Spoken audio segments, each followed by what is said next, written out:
Regardez ce que dit le livre de l'Ecclésiaste, chapitre 11, verset 9, Ecclésiaste 11, 9, où l'Ecclésiaste dit aux jeunes gens, jeune homme, réjouis-toi dans ta jeunesse. Est-ce qu'on peut dire amen à cela? Amen. Eh oui. Jeune homme, réjouis-toi dans ta jeunesse. Regardez ce que le texte dit. Livre ton cœur à la joie pendant les jours de ta jeunesse. Marche dans les voies de ton cœur et selon les regards de tes yeux. Mais sache que pour tout cela,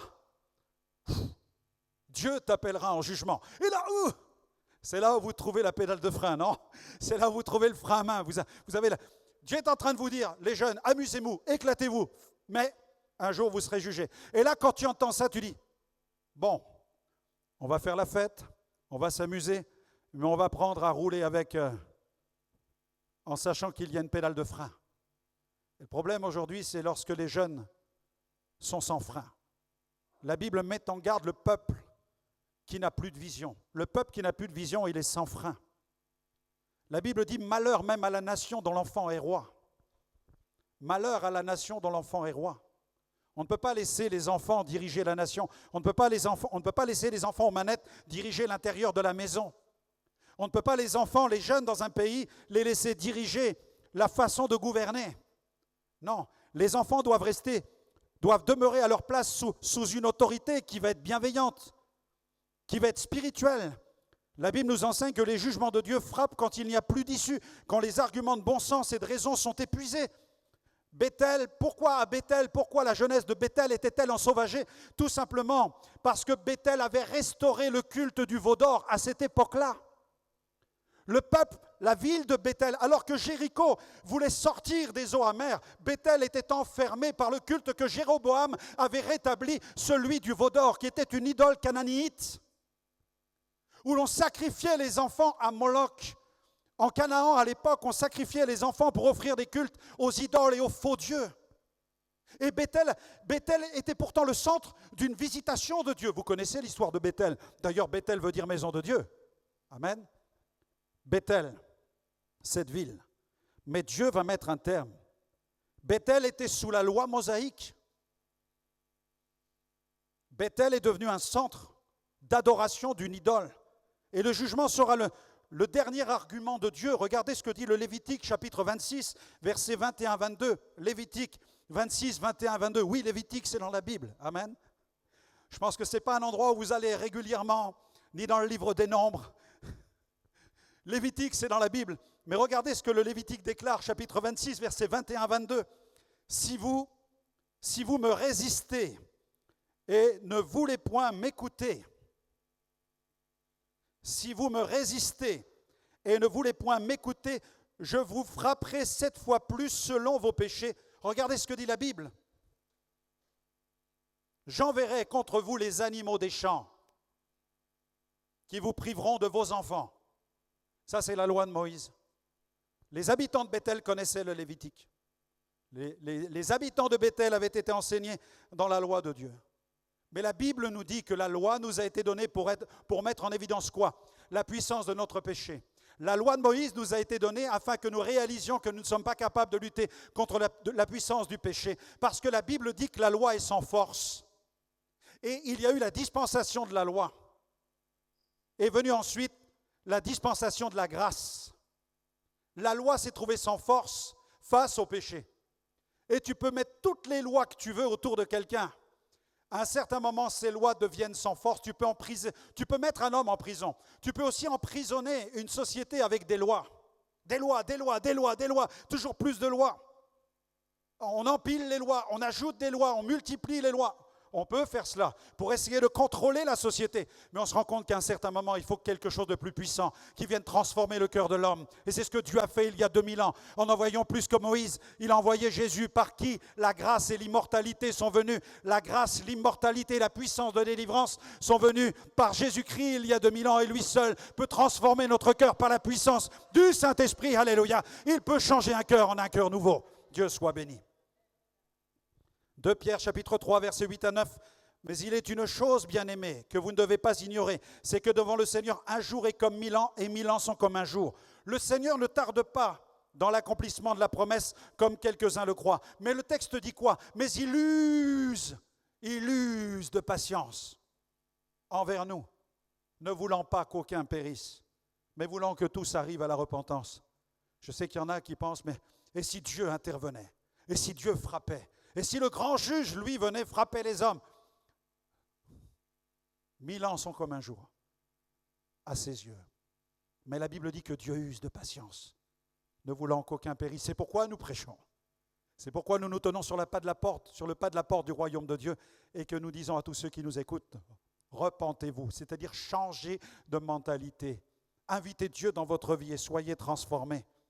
Ne voyez pas, bien-aimés, dans cette scène de Bethel, peut-être l'expression ou la manifestation d'un prophète qui s'agace, qui perd patience et qui tout à coup décide d'envoyer un jugement de son propre chef. Surtout, n'interprétez pas ce texte de cette manière. Le prophète ne s'est pas impatienté. Non, Dieu avait patienté depuis trop longtemps. Et le prophète était l'ultime manifestation de la grâce de Dieu pour les habitants de Bethel. Le prophète était le témoignage d'amour de Dieu. C'était le témoignage de la patience de Dieu. Et le prophète est venu à l'entrée de la ville pour sauver cette ville, pour la transformer. Et c'est alors qu'il s'est heurté à une bande de jeunes ahuris, qu'ils se sont moqués de lui, qui l'ont insulté, qui ont méprisé celui qui avait l'onction pour transformer la ville. Dieu a usé de patience pendant des années avec Bethel. Mais quand tu lis le passage, c'est important d'inscrire dedans le temps de la patience de Dieu. Cette patience avait atteint son terme parce que le peuple s'était tourné vers le veau d'or. Troisième point. Alors quelqu'un va me poser la question, pasteur, vous prêchez sur les miracles. Vous allez me poser cette question, mais où est le miracle dans cette scène?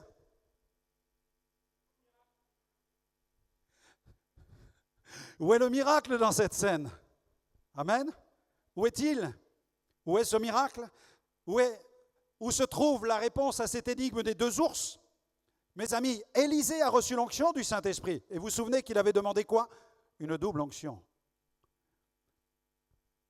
L'onction de Dieu, quand Dieu la manifeste, c'est le Saint-Esprit dans sa dynamique opérationnelle. Et quand Dieu manifeste son onction, il la manifeste par des guérisons, des délivrances, des provisions, des témoignages de la grâce en abondance.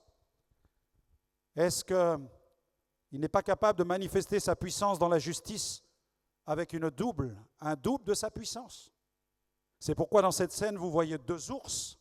C'est pourquoi vous avez le témoignage ici du surnaturel dans cette scène, parce que vous avez deux ours qui, ensemble, sortent pour accomplir la manifestation de la justice de Dieu. Et écoutez-moi, il y a encore un autre signe de la dimension surnaturelle de cette scène, c'est qu'après l'âge de 3 ans, l'ours devient adulte et un ours ne chasse jamais en meute, il chasse toujours tout seul.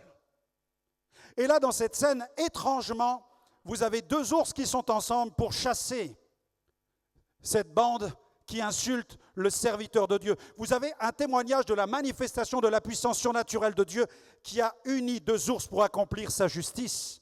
Ici, nous avons les signes de l'intervention du divin, de l'intervention de Dieu dans cette scène. Souvenez-vous aussi d'une autre scène, celle d'Ananias et Saphira.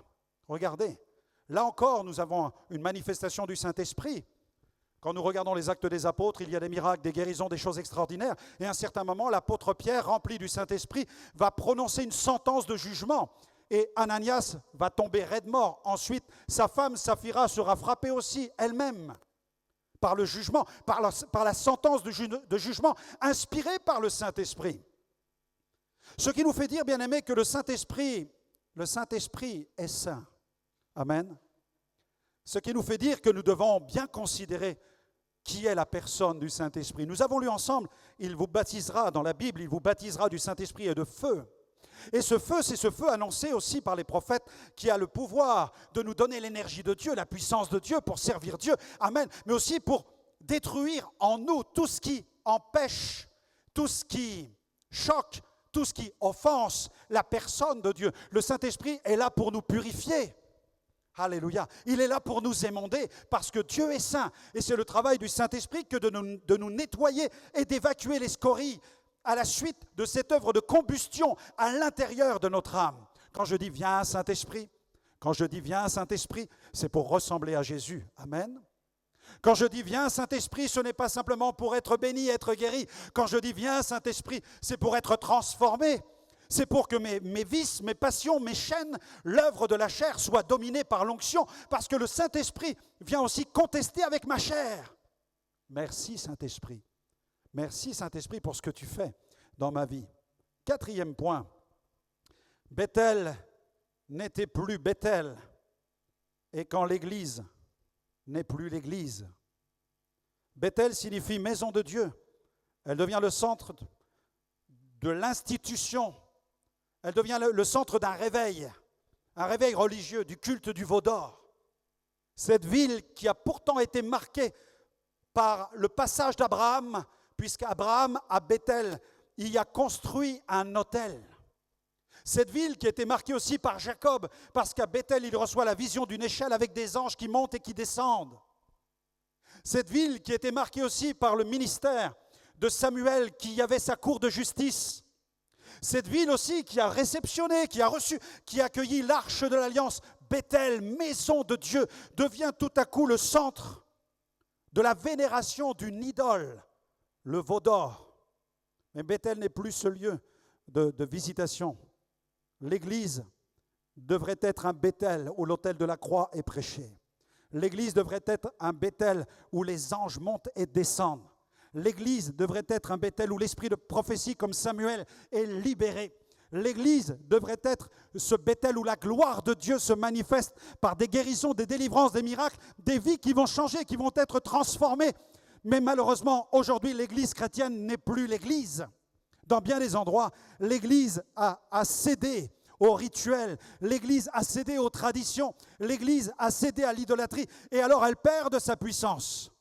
Elle n'a plus la puissance du Saint-Esprit. Et l'espérance pour notre monde, ce n'est pas une jeunesse embourbée ou engloutie, engluée dans l'idolâtrie, mais c'est une jeunesse en feu pour la puissance, par la puissance du Saint-Esprit, pour le progrès et l'expansion de l'Évangile dans notre société, au nom puissant de Jésus. Alléluia. 5e point, ne méprise pas l'onction, ne résiste pas au Saint-Esprit. Ces jeunes n'ont eu aucun scrupule à se moquer de loin de Dieu. Alors qu'à l'époque, le prophète représentait Dieu face au peuple. Lorsque Dieu envoyait son prophète, le peuple le recevait comme étant littéralement le nabi, en hébreu, nabi, ça veut dire bouche de Dieu. Donc le prophète venait et sa bouche parlait. Et quand le prophète parlait, il délivrait la parole de Dieu, il délivrait le conseil de Dieu. Il rappelait les lois au peuple. Il ramenait le peuple dans un alignement avec la parole de Dieu. Et là, dans le contexte judaïque de cette scène, nous sommes dans le régime théocratique, c'est-à-dire que c'est un pays qui vit sous l'autorité de Dieu. Nous avons ces jeunes qui commencent à se moquer du prophète Élisée, qui est successeur d'Élie. Et ils lui disent « Monte, monte, chauve, chauve ». Visiblement, les commentateurs nous rappellent que le prophète Élisée n'avait pas une longue chevelure comme pouvait l'avoir Samson. Élisée était chauve. Et quand les jeunes l'ont vu arriver, ils n'ont pas vu cette longue chevelure. Ils n'ont pas vu cet homme avec une magnifique chevelure. Ils ont vu un homme chauve. Immédiatement, ils ont eu des préjugés contre lui. Donc, ils ne l'ont pas accueilli. De plus, ils étaient incrédules parce qu'ils lui disaient « Monte, monte, monte comme Élie, monte comme Élie ». Tu as vu comment Élie, ton prédécesseur, a été capable d'être entraîné. Je crois que ces jeunes doutaient même, ne croyaient pas à l'enlèvement du prophète Élie. Je crois même qu'ils étaient incrédules au sujet de l'enlèvement d'Élie. C'est pourquoi, parce qu'ils ne croyaient pas dans le prophète Élie et en son enlèvement, ils n'ont pas cru non plus dans son successeur, le prophète Élisée. Et ils l'ont empêché de rentrer dans la ville. Ils se moquaient de lui. « Monte, chauve, monte, chauve, monte, chauve !» Et c'est pourquoi le prophète s'est retourné. Verset 24, il se retourna pour les regarder. Il les maudit au nom de l'Éternel. Mes amis, le mépris de l'onction du Saint-Esprit, c'est pire que le mépris du sacré. Parce que le mépris de l'onction du Saint-Esprit, c'est le mépris de la personne du Saint-Esprit. C'est pourquoi lorsque le Saint-Esprit vient, la Bible dit, ne blasphémez pas contre le Saint-Esprit. Quelqu'un dira, pasteur, c'est quoi le blasphème contre le Saint-Esprit? Je crois qu'il n'y a pas de pire péché que celui qui consiste à ne pas vouloir se repentir quand le Saint-Esprit nous pousse à la repentance. La Bible dit que la bonté de Dieu nous pousse à la repentance. Et la repentance, c'est cette action prophétique du Saint-Esprit dans le cœur d'une personne. La repentance, c'est l'appel à la transformation. Il n'y a pas de plus grand prophète que le Saint-Esprit. Amen. Il n'y a pas de plus puissante parole prophétique que la Bible. Et lorsque le Saint-Esprit rencontre quelqu'un, il lui parle, il prophétise derrière le pupitre de sa conscience. Le Saint-Esprit interpelle la personne pour qu'elle s'approche de Dieu, qu'elle se détourne de ses mauvaises voies, qu'elle se convertisse à Dieu. Ça, c'est l'œuvre du Saint-Esprit. Et c'est pourquoi le blasphème dans le Saint-Esprit, c'est le péché que Dieu ne peut pas pardonner. Parce que Dieu ne peut pas pardonner quelqu'un qui refuse de se repentir lorsque Dieu lui demande de se repentir. Comment pardonner un tel péché? C'est le péché que Dieu ne peut pas pardonner, celui qui n'est pas confessé. C'est pourquoi la Bible dit confessez vos péchés, abandonnez vos péchés, détournez-vous-en. Amen. Et lorsque nous les abandonnons, alors le Saint-Esprit vient, il fait cette œuvre en nous. Nous sommes purifiés par le sang de Jésus. Et nous sommes restaurés dans notre relation avec le Père. Amen. Dieu soit béni pour cette œuvre du Saint-Esprit. Israël disposait d'un incroyable prophète doté d'une double onction. Jéricho lui a ouvert ses portes, alors que Bethel s'est montré hostile. 6e point. Parents, que semez-vous et que voulez-vous récolter? La semence va déterminer la récolte parmi notre jeunesse, parmi nos enfants, nos ados. Les enfants sont hors de la ville, livrés à eux-mêmes. Où sont les parents? Où est l'autorité? Les parents n'exerçaient plus leur autorité parce qu'ils n'étaient plus concernés. Parce que les idoles ne sont pas concernées par la famille. Les idoles ne sont pas concernées par des familles qui ont été créées pour adorer Dieu, le seul vrai Dieu. Mais Dieu est concerné par la famille, parce que Dieu est Père, Fils et Saint-Esprit. Dieu, c'est le Dieu de l'union. Dieu, c'est le Dieu de la famille. La Bible dit que la famille, c'est la base de la société et que Dieu a voulu la famille. Il a créé l'homme, la femme, pour qu'ils puissent se multiplier et se multiplier avec la bénédiction de Dieu, car Dieu, la Bible dit que Dieu les a bénis. Amen. Et nous allons voir quelques statistiques qui vont s'afficher maintenant. Concernant les violences chez les jeunes, qui demeurent aujourd'hui une préoccupation majeure au regard de la société selon une publication de l'Organisation mondiale de la santé, plus de 176 000 homicides sont commis chaque année parmi les jeunes de 15 à 29 ans, soit 37% du nombre total d'homicides dans le monde chaque année. Pas loin de 40% des homicides sont commis chaque année sur la planète par des jeunes gens. Et généralement, ces homicides se déroulent à l'extérieur de la maison, à l'extérieur du domicile. Ce sont des actes qui vont de l'intimidation à des altercations physiques, des agressions sexuelles, des agressions physiques, de la violence liée au gang ou à l'homicide. Et souvent, cette violence est associée au décrochage scolaire. La violence s'accompagne toujours du mépris de l'autorité, on le voit, mépris de la première autorité, l'autorité du père, l'autorité de la mère, et ensuite l'autorité du professeur, l'autorité du directeur, l'autorité du policier, l'autorité du gendarme. Ce mépris de l'autorité s'exprime de cette manière. La violence s'accompagne toujours d'un mépris d'autorité. Et c'est ce qui s'est passé pour le prophète Élisée. Parce qu'il y avait un mépris de l'autorité à la maison, il y a eu le mépris ensuite de l'onction de Dieu. Et notre société a besoin de retrouver ce respect. Le défi, c'est la restauration du respect. C'est la restauration aussi de la crainte, du respect du père, du respect de la mère, du respect du professeur, du respect des autorités de police, du respect du maire, du préfet, de ceux qui sont là pour que nous vivions en paix. C'est le rôle de l'Église aussi que de prier pour cela. Amen. C'est pourquoi l'apôtre Paul nous dit de prier pour les autorités qui nous gouvernent. Et nous ne devons pas baisser les bras en la matière. Au contraire, nous devons continuer à prier afin que Dieu manifeste sa gloire.